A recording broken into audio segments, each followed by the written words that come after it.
بسم الله الرحمن الرحيم إن الحمد لله والصلاة والسلام على محمد بن عبد الله أما بعد فقد قال الله تبارك وتعالى في كلامه المجيد والفرقان الحميد وذر الذين اتخذوا دينهم لهوا ولعبا وغرتهم الحياة الدنيا وقال النبي صلى الله عليه وسلم من أحدث في أمرنا هذا ما ليس منه فهو رد رواه البخاري۔ حضرات سامعین عظام، ناظرین عظام، ہم میں سے ہر ایک اس بات کو بخوبی جانتے ہیں کہ ہم کس مہینے میں جی رہے ہیں، کس مہینے میں ہم نے قدم رکھا ہے۔ وہ بہت ہی مقدس مہینہ ہے، کیوں نہ ہو، اس لیے کہ حضور علیہ السلام کی اس مہینے میں آمد ہوئی ہے اور حضور کی صحیح قول کے مطابق اسی مہینے میں حضور کی وفات بھی ہوئی ہے۔ اس لیے اس مہینے کی تاریخی حیثیت ہے اور اس کے ہسٹری ہے۔ اس لیے میں مناسب سمجھتا ہوں کہ آج کی اس اہم موضوع پر کچھ میں آپ کے سامنے بات رکھوں تاکہ وہ میرے لیے باعث سعادت ہو اور آپ کے لیے بھی باعث سعادت ہو، مفید ہو۔ اللہ رب العالمین سے دعا کرتا ہوں کہ اللہ مجھے بھی اور آپ کو بھی ان باتوں پر صحیح عمل کرنے کی توفیق عطا فرمائے۔ حضرات، بات مجھے اس پر کرنی ہے کہ ربیع الاول کی کیا تاریخی حیثیت ہے اور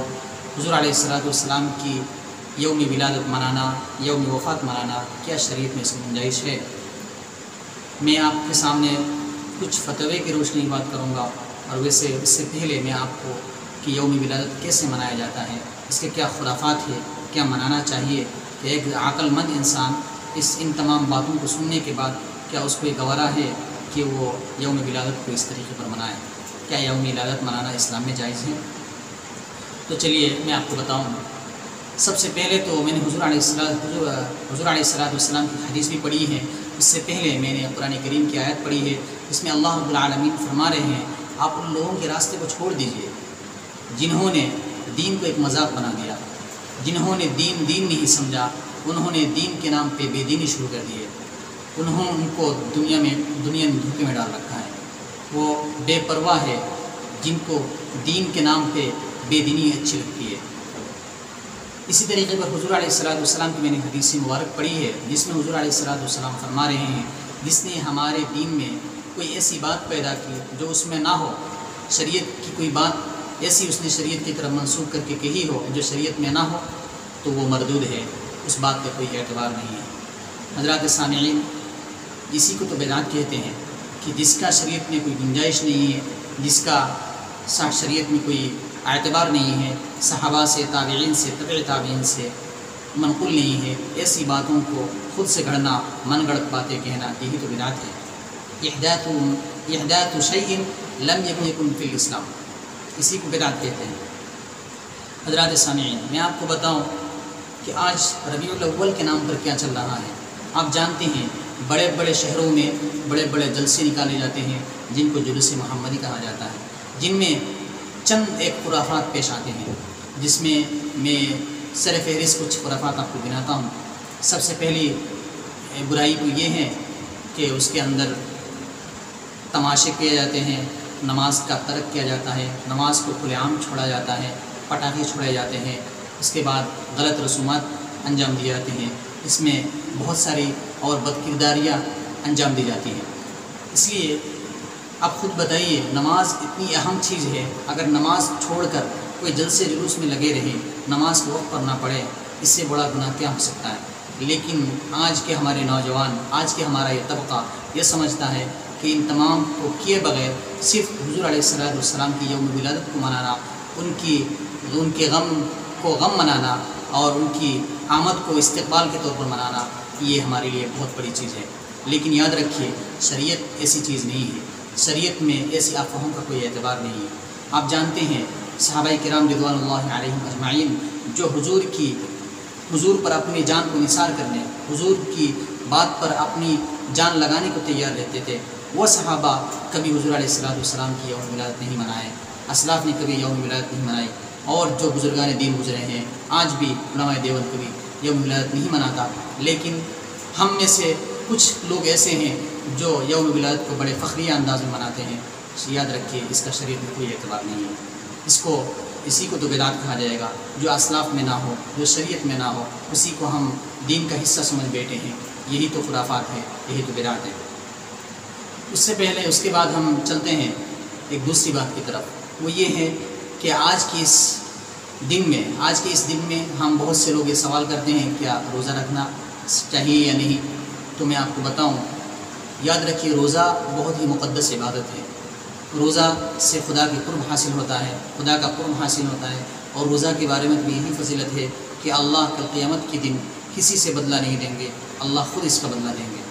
تو اس سے سمجھ میں آ سکتا ہے کہ روزہ کتنی مقدس عبادت ہے۔ لیکن کسی عبادت کو ایک یوم کے لیے خاص مان لینا اور کسی یوم کو خاص مان کر اسی دن اس کو عبادت سمجھ کر کرنا، یہ کوئی اس کا کوئی اعتبار نہیں۔ مثلا یوم ربیع الاول، 12 ربیع الاول کو ہی روزہ رکھتے ہیں اور اس کو یوم عبادت کے طور پر سمجھ رہے ہیں، حالانکہ ہر دن ہر مہینہ عبادت کے ضرور لائق ہے۔ ہر یوم کا ایک الگ مبارک گھڑی ہوتی ہے، اس کو منانا چاہیے، کرنا چاہیے، دعائیں کرنی چاہیے، خدا سے مانگنا چاہیے۔ لیکن اس کا مطلب یہ نہیں ہے کہ ہم اس کو خود سے اس کا کوئی اعتبار دے کر اس کو ہم اس طرح منائیں جس کی شریعت میں کوئی گنجائش نہ ہو۔ آج اگر کوئی بندہ روزہ رکھنا چاہے بالکل رکھ سکتا ہے، اس کو عام دنوں کی طرح اس کو روزہ رکھنے کے لیے اگر وہ پوچھے تو اس کو کہا جا سکتا ہے روزہ رکھ سکتا ہے وہ بندہ۔ لیکن 12 ربیع الاول کا خاص طور پر روزہ رکھنا، اس کا شریعت میں کوئی یہ نہیں جگہ نہیں ہے۔ شریعت میں ایسی کوئی عبارت نہیں ہے، فقہی عبارات اس طرح نہیں ہے کہ کوئی بندہ 12 ربیع الاول منا کر اور اسی دن کی مناسبت سے روزہ رکھے، کوئی کہیں بھی نہیں ہے۔ اسی طریقے پر ایک بات اور ہے کہ روزہ اگر کوئی رکھنا چاہے تو مثلا اسی دن روزہ رکھ لیا، اگر کسی کا یہ معمول ہے کہ ہر جمعرات اور ہر پیر کے دن روزہ رکھتا ہے، تو یہ اس دن کا روزہ رکھنا علماء نے مستحب لکھا ہے کہ اگر کوئی انسان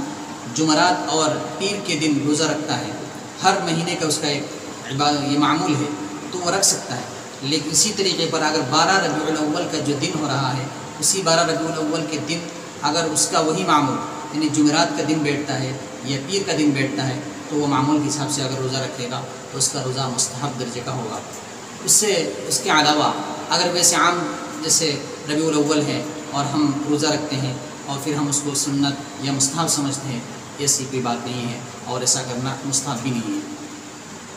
یہ میں اپنی طور خود سے نہیں کہہ رہا ہوں، بلکہ دارالعلوم دیوبند، اسی طریقے پر آپ کا جامعہ بن نوریہ ٹاؤن اور بڑے بڑے دارالفتاؤں کا یہی فتویٰ ہے۔ میں آپ کے سامنے دو چند اعتبار کے لیے بتاتا ہوں۔ ایک صاحب دارالعلوم دیوبند کو سوال کرتے ہیں کہ یوم ولادت منانا کیسا ہے، تو اس کا جواب دیتے ہوئے دارالعلوم دیوبند کے دارالمفتہ لکھتے ہیں ربیع الاول حضرت صلی اللہ علیہ وسلم کی تاریخ وفات ہے، اور مشہور قول کے مطابق یہی تاریخ ولادت بھی ہے، اور ولادت کی تاریخ میں اور بھی اقوال ہیں، چنانچہ راجح قول کے مطابق 9 ربیع الاول تاریخ ولادت ہے۔ آپ 12 ربیع الاول میں کیا منانا چاہتے ہیں، خوشی یا غمی، اور کس طرح منانا چاہتے ہیں، اس کی تفصیل لکھیے۔ جہاں نثار صحابہ کرام اور تابعین، تبع تابعین کی جماعت عاشقین نے کسی طرح بھی 12 ربیع الاول نہیں منایا، نہ خوشی کے طرز پر نہ غمی کے طرز پر۔ سیرت خلفائے راشدین اور دیگر کتابوں کے حوالہ دیے ہیں۔ اسی طریقے پر بن نوریہ ٹاؤن کا سیم مسلک ہے کہ ان باتوں کا شریعت میں کوئی گنجائش نہیں ہے، اور ایسی کوئی بات شریعت میں ملتی نہیں ہے، نہ اسلاف سے ملتی ہے اور نہ صحابہ سے ملتی ہے۔ اس لیے ہم میں سے ہر ایک کو چاہیے کہ ہم ان بدعات سے بچیں، ہمیں اپنے آپ کو دین میں لگانے کی کوشش کرے، دین کی ہر بات کو اپنی مبارک اپنے لیے باعث سعادت سمجھے، لیکن ہم ہرگز یہ کوشش نہ کریں کہ دین کے نام پر بے دینی ہم اپنے اندر لائیں۔ خاص طور پر میں نوجوان طبقے سے گزارش کرنا چاہوں گا کہ وہ کوئی ایسی بات نہ کرے جس سے دین کی آہٹ ہو، جس سے دین کے اندر بدعات کا گنجائش ہو۔ بدعات سے بچنا چاہیے، اور بدعات کو اللہ کے رسول صلی اللہ علیہ وسلم نے فرمایا کہ کل بدعۃ ضلالہ وکل ضلالۃ فی النار، کہ ہر بدعت گمراہی تک لے جانے والی ہے اور ہر گمراہی جہنم تک لے جانے والی ہے۔ اس لیے ہم میں سے ہر ایک کو بدعات سے بچنا چاہیے، خاص طور پر ان ایام میں جو لوگ بدعات کرتے ہیں، ہم میں سے ہر ایک کو ان بدعاتوں سے بچنا چاہیے، اور جتنا ہو سکے آپ روکنے کی کوشش کریں، اور اچھے طریقے پر دعا مانگے۔ اگر آپ کو حضور کی یوم ولادت منانا ہے تو آپ دعا مانگیے، حضور کی روح، حضور کی شان پر دعا مانگیے، حضور پر درود بھیجیے، یہی سب سے بڑی عبادت ہوگی۔ لیکن ایسا نہیں ہے کہ جلوس نکال کر ہم حضور کی عبادت اور حضور کی شان کو ہم اور بڑھا دے رہے ہیں، یہ کوئی اس کا شریعت میں کوئی اعتبار نہیں ہے، ایسی باتوں کو خرافات میں شامل کیا جائے گا۔ اس لیے آپ حضرات سے میری اپیل ہے اور گزارش ہے کہ اس دن کو باعث سعادت منانے کے لیے دعائیں مانگے اور درود بھیجے، اس سے علاوہ جلوس نکالنا اور دوسری خرافاتوں سے بچنا ہمارے لیے ضروری ہے۔ میں امید کرتا ہوں اللہ تعالیٰ مجھے بھی اور آپ حضرات کو بھی ان باتوں پر عمل کرنے کی توفیق عطا فرمائیں گے۔ وآخر دعوانا الحمدللہ رب العالمین۔